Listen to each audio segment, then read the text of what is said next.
Do you remember the Hotpoint Junior that we are taking apart for Mr. Ritchie? Turned out to be in surprisingly decent condition for a Hotpoint Junior, with a few minor bits of damage, which, all fixed now, should never be a problem again. Well, we're going to cross all of our fingers and toes and other appendages and try and get this machine back together through a combination of remembering how I did it last time with many pictures of them, perhaps rewatching the footage from the before video, and yeah, getting this fiddly little thing back together.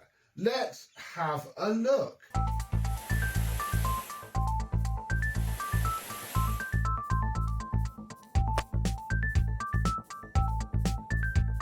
Yes, hello, my vacuum cleaner and vintage Hotpoint vacuum chums. How are you today? Yep, it is here. It's taken a couple of weeks for me to get it from being a part of this stage. It's been very busy, folks. It's almost like Christmas is coming and everybody wants stuff done. So yes, it's all clean. Well, it's mostly clean. Handle and cable I still haven't done yet, but we don't have to worry about that right now.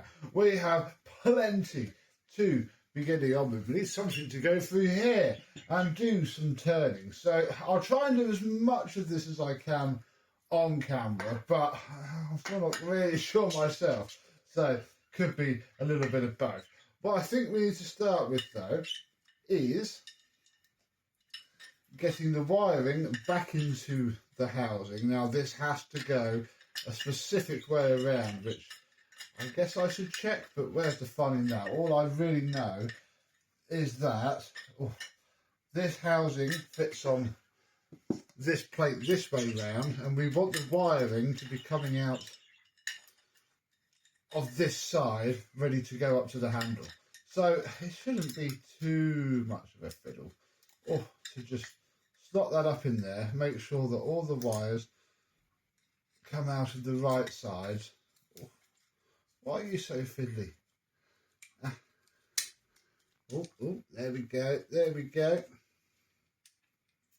And then once that's done, we shall find, I think it's these. This is the other problem. All the screws look the same when they're all cleaned up with no rust. And you don't card them all up. Some of them, are too long to card, but it'll be these two screws for the coil. With the coil screwed in, we can start to work out the best way to reassemble this. Now I'm putting the armature straight in first, and that bearing is very seized indeed. So we are going to take some oil and flood it and hope that this isn't a sealed up bearing and hope that get in there. I'm getting low on oil. We've bodged too much stuff recently. There we go. It's still, wow, yeah, that's what we want. Fill it full of oil. It might sound a bit dry, but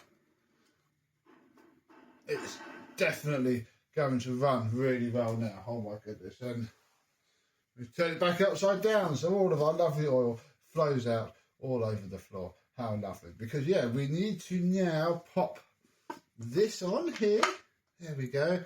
Like so. And well, I've now got to put all of these 4 bolts in around the edge. With the entire motor coil flipped around since that last scene, because I forgot that it's actually this side for the coil RF suppressor, whatever. The other side is where the mains cable comes out. But either way, that is fine. We can now take, no, don't go through the hole.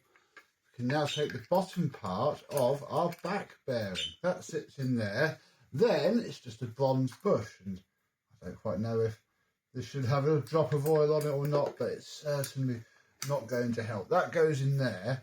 Then this felt ring goes around, and I guess we'll give it a little drip of oil because it's probably not supposed to be completely dry. And then that screws on top.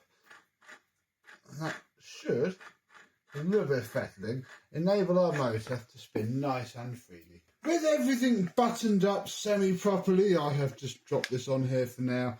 We can take that off because we need to fit the carbons, and annoyingly, I cannot immediately find in my vast quantity of Hotpoint Junior spares a decent, well, any carbon brushes, really. So we're going to have a look another day. It's pouring with rain now and dark outside, and all my carbon brushes are in the shed.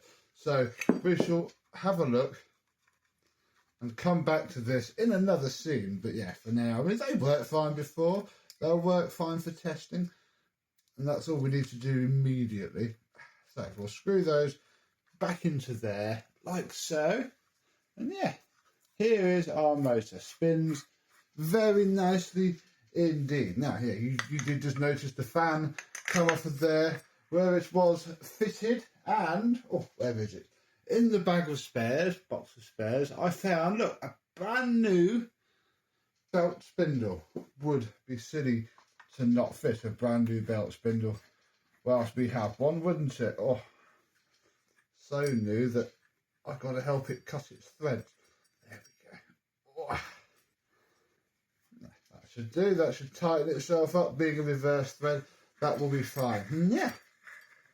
Oh, very smooth and lovely now. So we are getting there. There's, again, I haven't done enough of these to really know a decent method of doing it.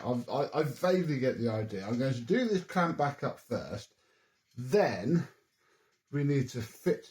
Actually, no, we will do this up first. Hang on. That is now affixed onto there.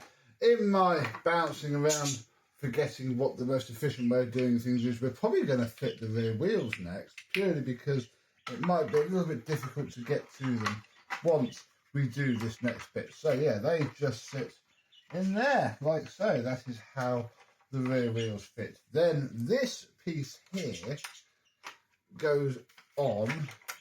There's that way. Then this piece here goes on and holds the wheel axle into place. And I think as soon as we slot the two parts together, we're not going to be able to get this in either easily or at all. So yeah, we'll get rid of this now. I think this is missing a couple of parts for the height adjustment, but you know, it works absolutely fine.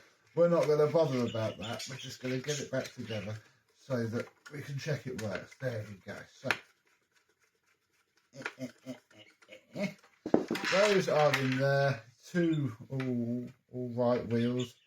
Ah, say all right wheels. I wonder if I've put that the wrong way around. Look, this one's binding against that side. Oh, let me go check. Now, our front plate should sit on like so, as well as it's going to. Oh, maybe we'll do it this way first. No, see, this is where it's annoying, especially when I'm trying to film it. This seal's barely holding itself in anyway, and I'm having to manhandle it because I'm not 1,000,000% sure. Basically, that sits on there like so. Then this part comes on top. And again, it's all going to be manhandled around. It's all got to sit exactly in place like that now is. Then we can start to do up, I think it's these two top screws here, which go in and do the hood. Then, in the same sort of movement, which is always fun, we need to get these back screws back into there through the bottom.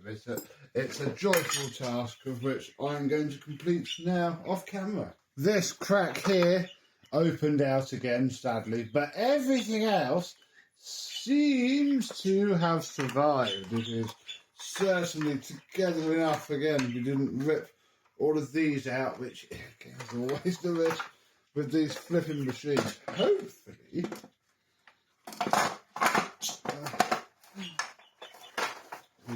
so close. Oh no, yes. Our chassis will fit together now, although again it itself is held in by the flipping wheels, so we need to get the correct side axle. I'm looking at the ghost mark of the previous one on here. Get this in here, and then it's these two long screws that hold this into place and pull the front to the back. I might pop the bumper on as well. Oh no folks, I have broken it. I've just split that there. So, oh, that is a bit loose. I think I'm just going to glue it back together roughly where it wants to sit. Everything is in, everything is aligned. The motor spins beautifully. There just isn't much more you can do, because look, that join there is as good as it's going to get. But underneath, you can see, where are we? Where do you see? Why can't we see? But yeah, there's a bit of a gap on the inside of it, and that's in, that's done. I'm just going to leave that fully be, and we'll call that done, because yeah, for one of these, I told you, they're just so fragile. You don't want to mess too much. This is going to be good enough, assuming that we put the motor back together properly and it runs. Oh, for goodness sake, the bumper keeps coming off. Right, well, that's about it for part one of this video, putting back together what we have. I'm going to get the handle, well, cleaned, because I haven't actually polished that up yet. I get the handle done and rewired, get the plug fitted. Oh, we forgot this string. It's going to be fine. Again, I don't think it was genuine, and the machine defaults to normal pile, so that's going to be all this thing is ever going to need. We have our brush roll here, which actually I guess we could fit, because we don't have a base plate yet, and I'm still not entirely sure if this machine should have one. All the rest did, but I don't know. I'm knowledgeable on matters such as Hotpoint Juniors. Comment down below. We might have a play and see. But then again, the brush will just get clicked in quite well, although that wasn't well. Yeah, the brush will just get snapped in. So it may not need one, which we'll have to test. Right, I'm going to come back when I have the last few bits ready to assemble. And before long, we have a vacuum cleaner with a stick and a cable poking out of the back of it. Jolly good so far. I have put, look, you can barely tell, a piece of invisible heat shrink on the flex to try and cover up that split. And now we need to fish through this doodah of spares to fit this. This is not the same bag. Of all the spares that I have for these, we have a complete bag and a complete inner tube, which I fitted to a different hose end. So we can find the 4 screws and fit the bag. And then I probably should fit a bag to the bag as well. And then we're pretty much ready to turn it on. We just need to borrow one piece. Just like that. Just ignore the 2 clothes pegs holding the top of it closed.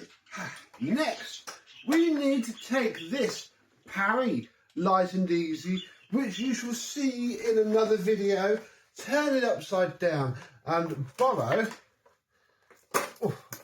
love it, borrow its base plate. Oh look, there's the remains of its foam seal. Wow, excellent condition. Yeah, more on this one another day, but sorry ladies, do just need to borrow its base plate, because yeah, this one hasn't got one and I don't have a spare sadly, and yeah, it is missing one. It should have a base plate, so I'm hoping that we can just pop that one on there. That'll be enough for us to give this a good old test, a good little run, and see how well it works now. Hopefully a lot better.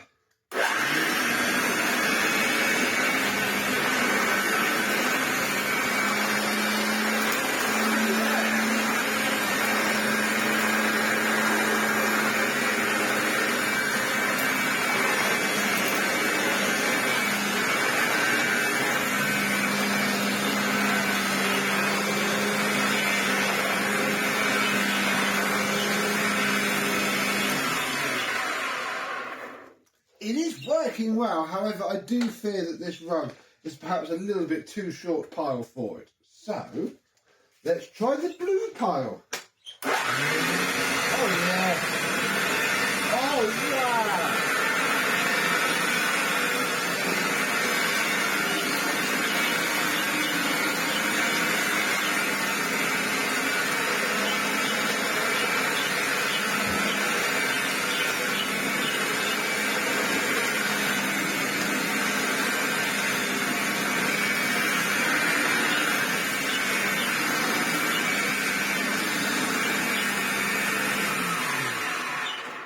fantastic. It just needs the right sort of 1970s sculpted carpet, really.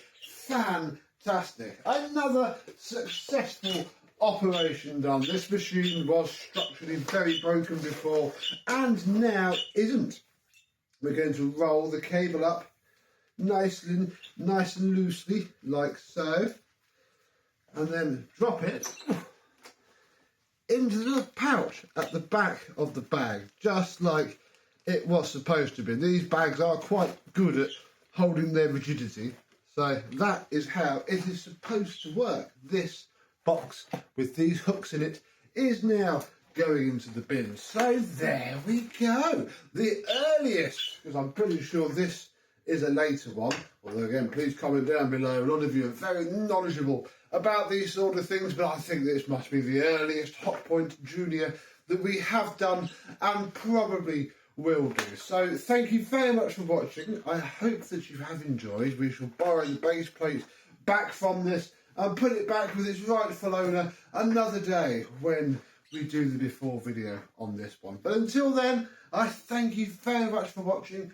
Hope that you have enjoyed, and I and these Hotpoint Juniors will see you soon.